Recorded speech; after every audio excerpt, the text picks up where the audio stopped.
Here we go then. Does history beckon for Letesenbet Gidey? We will be watching the clock, but there is a reason that record of Tirunesh Dibaba's has stood for 12 years. She's one of the all-time greats. And speaking of all-time greats, I'm delighted to be sitting alongside Sonia O'Sullivan, who won the inaugural world title over 5,000 metres and reminded me is still the outdoor 2,000 metre world record holder from 1994 and an Olympic silver medal as well.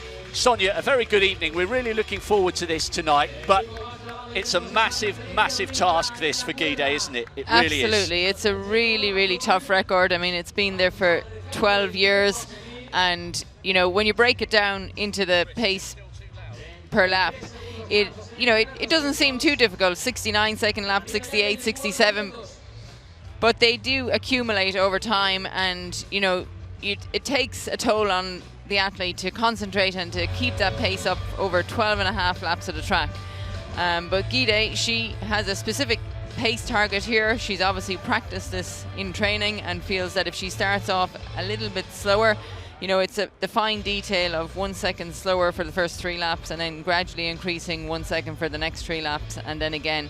So it will be interesting to see how she hits those paces early on and how she can pick them up as the race goes on. Well, we've got a little bit of assistance. There's a nice smile on the face of Esther Guerrero there. We have been allowed a small-ish crowd, and I mentioned that the stadium is about 15 metres below street level, and there's an amazing vista all along the main street outside the confines of the stadium. People are lining along the ancient city walls. You might just be able to get a glimpse. And there is our first little indication of wave light. Now, we've got this great technology to help us, well, mainly to help the commentators and the spectators, because I'm reliably informed that actually most athletes don't notice. You'll have an opinion on that in a moment, Sonia, but the blue lights that accompany the athletes around the track, that's for the pacemakers, and that is set at around about 8 metres ahead of world record pace. You'll see the green lights flashing on their way round. The green light indicates a world record pace. Gidey is ahead at the moment. Do you think they'll even be noticing that, Sonia? I mean, a couple of coaches have said to me, it's fine for you lot watching, but when they're in the heat of battle, they already know what their pace should be. Well, I think the pacemakers definitely will be focusing on the lights and trying to keep pace with the lights. And towards the latter stages of the races, possibly Gidey will be focusing on the lights as something to keep up with. So 3 seconds outside world record pace. Tirunesh Dibaba went through in 2:48. So she's got a little bit of work to do at the moment, Letesenbet Gidey. Well, that's what she asked for. So she's okay at the moment, but we need to keep a very close eye when we get onto the middle section of the race, where she knows she has to pick it up to 68s and then up to 67s. Guerrero has done a good job there, so it now comes down to Beatrice Chepkoech. We mentioned at the start, I mean, when I first saw her name, Sonia, I thought she was going to have an attack on her PB. And brilliant that she's decided to come along and help out Letesenbet Gidey in this quest for history. Well, I think Beatrice, she ran in Doha just under 2 weeks ago, 8:22 for 3,000 metres. And, you know, the season is so short this year and very few races that she didn't want to just go home and end the season early. And when she asked if there's any more races and was heard about this race, she wanted to come and help to set the pace and to be involved in this world record attempt tonight. And we are delighted that she has come along. Low 69s, it's okay, but we now need to start seeing this pick up a little bit towards 68 seconds. It's been interesting, Sonia, the conditions. I know you're slightly concerned about the humidity, especially for Joshua Cheptegei's 10,000 metre attempt, which will be coming up in around about 20 minutes' time. But as far as the wind is concerned, it's dropped perfectly from quite a blustery afternoon. Well, the wind does tend to pick up here in Valencia in the afternoon, but, you know, we've been here for 3 days now and noticed each evening that it has dropped down, so that was never really a concern. I think Gidey, you know, she looks like she is so focused here, and, you know, while she's got the back of Beatrice Chepkoech to, you know, keep her focus on, then she can be as relaxed as she is looking here right now, and they are still clearly ahead of the green world record pace lights and sticking with the blue ones. And there you go through here again now, and that was about 68-second lap again. So they're right on pace, because this is what she wanted, was to increase over the next 3 laps, and so after this lap they'll be dropping down to 67s. Well, in fact, it looked like unofficially that might have been a high 67s, that one, 67.8. You've broken a world record. I mentioned that great race with Yvonne Murray back in 1994. How different is it in your mindset when you're going for a time instead of a medal? The mere mortals among us don't know the difference. You do. Well, it can be quite different, you know, if you're, you know, racing the clock, or there's actually somebody else in the race with you. So here, Guidi, you know, it will come to the point where she will be just herself against the clock. You know, when you're with another athlete there, you have to make your mind up what's more important. But here it's specifically on the time, and I suppose it will be, you know, how committed she can be to really up her game and to push on, and to, you know, really needs to move up a little bit here now on these lights. They're right on world record pace at the moment. And Guide, she has, you know, let us know that she is an athlete who needs a consistent pace throughout the race. She's not somebody who, you know, picks up her pace dramatically over the last few laps, like someone like Tierney Dibaba would be, you know, and you gain bonus seconds in those last laps, whereas I think she really needs to stay ahead of those green lights as much as possible here tonight.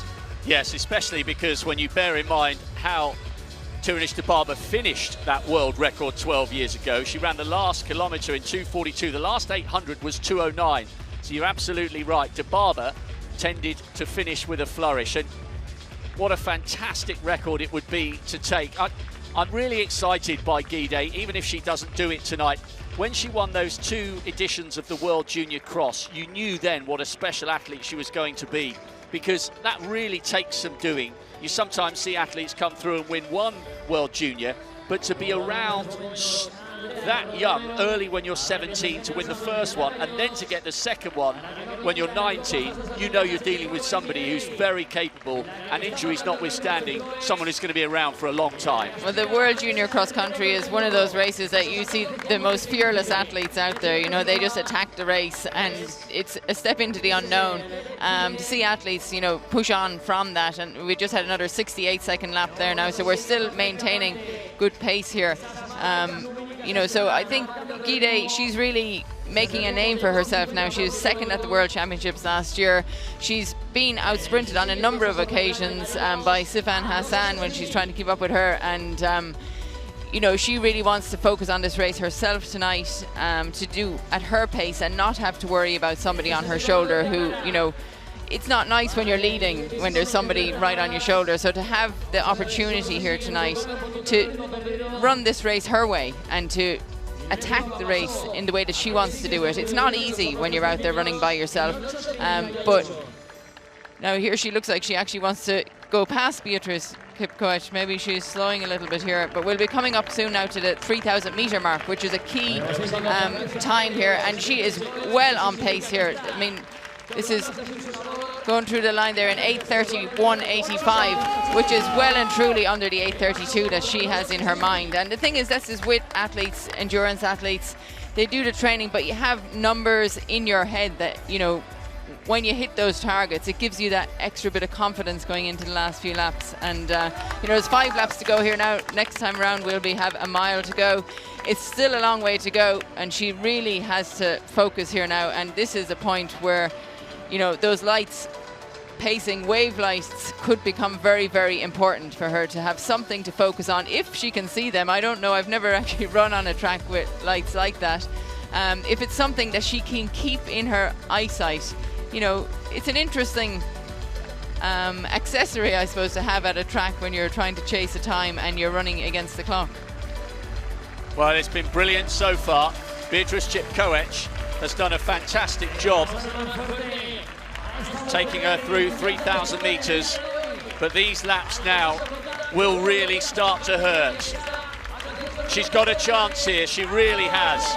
She's running brilliantly. Nanyondo has already moved out 66.5. That's excellent running. Good work there from Nanyondo, just to sense that Guide was coming through on the inside. No time lost there, but this will really hurt. And we do have to remember that Tirunesh Dibaba's sped up towards the end. So this is by no means a certainty, but she's given herself such a great chance. She's given herself every chance here, and she is a picture of relaxation here as she heads into, you know, just coming up to a mile to go. And, you know, you just hope that she didn't get too excited there when Beatrice dropped out, you know, to ensure the, you know, continuation of the pace. But I don't know, this looks very solid right now. And now she's coming down with 3 laps to go will be the next time. You know, when you get inside that last kilometre of the race, that's when you really, really need to dig deep. And when you can dig deep, because it's the final section of the race.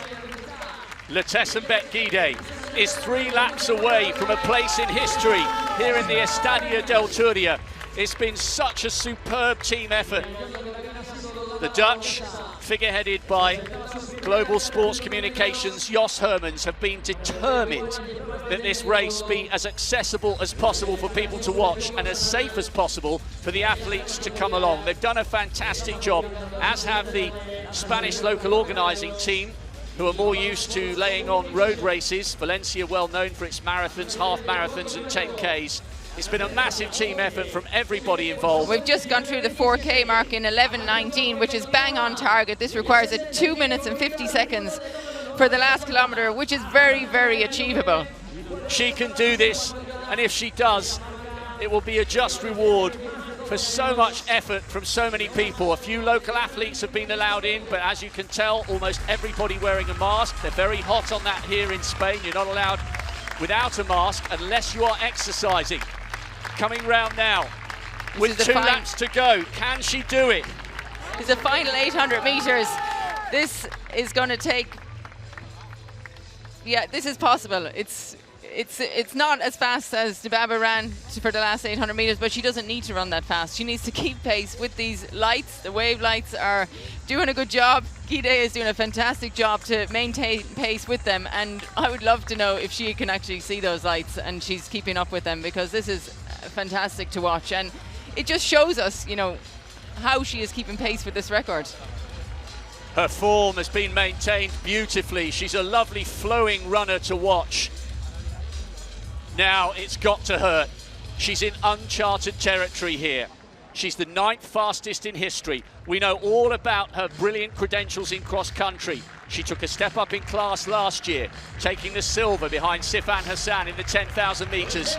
But wherever you are in the world, even though she won't hear you, give a shout out to the TV, give a roar, because this young 22-year-old from Ethiopia is 400 metres away from glory.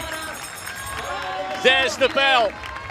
This is absolutely sensational. Can she keep this going? 67 on the nose. It's been metronomic, lap after lap after lap. A little glance over her shoulder. She's got to be able to do this. It's been a fantastic effort. It's a record that has stood for 12 years. This has been a year that's been so hard for so many people, and here she is, pouring her heart and soul out here, an inspiration to young women all across Ethiopia, all across Africa, all across the world. This has been a performance of such heart. Twice a global champion at cross country, outdoors a silver medalist last year in Doha, but this would be the crowning moment so far, surely. She's got about 110 metres to go. I'm having to stand up because everybody in front of us has got their mobile phones out. Letesenbet Gidey, driving for history, driving for the line. Come on, Letesenbet, you can do this. It's going to be a new world record in Valencia. Unbelievable, 14:06. She has smashed a record that has stood to the greatest 10,000 metre runner in history for more than 12 years. There's the embrace for Beatrice Chepkoech. And in a year that's been so hard for so many people, what a moment of inspiration from a 22-year-old who has just run the race of her life. Wow! That is just something else. I mean, it just looks so easy. I mean, how she did that and, you know, maintain such focus and relaxation throughout. I mean, it's just unbelievable that she was able to maintain that throughout, and by herself over those last 5 laps was absolutely amazing. She just got quicker and quicker, and you know, for us to be watching the wave lines, she was just running further and further away. It was just a perfect, you know, start to the night. I think Joshua Cheptegei, you know, was the focus for tonight, but now he's got a lot to live up to when he steps up here for the 10,000 meters in a few minutes' time. Do you know what, Sonia? That was just an absolutely amazing piece of distance running, because you could tell that you knew it was going to be hard the last 2,000 meters after Chepkoech stepped aside, but she was just absolutely metronomic. She did exactly what she needed to. She upped the pace to 68s, upped the pace to 67s. That is a huge margin to take off a record that has stood the test of time. I don't think I've ever seen anybody run so easy over 5,000 meters and run so fast, you know, at this level. You know, normally you see the final 400 meters is, you know, as fast as possible. It's like, you know, they're sprinting it, but she just maintained the constant pace throughout. It was definitely a different way of breaking a world record, you know, just gradually increasing the pace as each lap went on. This was the last 100 meters. A couple of times she glanced around.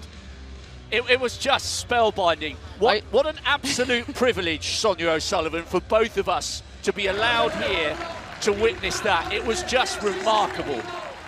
It's not something, you know, I expected to see this year, you know, the year that we've had for athletics, and this is coming, you know, so late in the season. It's a bonus, and, you know, athletes have gone out there this year, they've taken opportunities and they've taken risks to try and push the barriers. And, you know, you see something like that and you start thinking, you know, when is a first woman going to break 14 minutes for 5,000 meters? You know, we're getting down to that territory now.